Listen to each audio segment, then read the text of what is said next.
ஜெபிக்கிறார்கள். எவ்வளவு அழகா ஏசப்பா நமக்கு எழுதி கொடுத்திருக்கிறார் பாருங்க.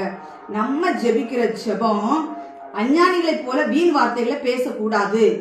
நமக்கு ஆவியானவர் என்ன வார்த்தையை கொடுக்கிறாரோ அந்த வார்த்தையை சொல்லி நம்ம ஜெபம் பண்ணணும். அந்த ஜெபத்துக்கு மிகுந்த பலன் உண்டு என்று வேதவசனம் சொல்கிறது. மனுஷர் காணப்படும்படியாக ஜெபம் பண்றது பலன் பெற்றுக்கொள்ள முடியாது. ஆலயத்துல ஜெபிக்கிறோம், பொது இடங்களில் ஜெபிக்கிறோம், அந்த ஜெபம் பண்ணணும்.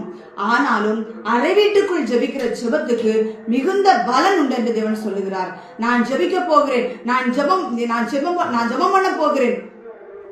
எதற்காக மனிதர்கள்ட்ட சொல்லி நம்ம ஜெபிக்கணும்?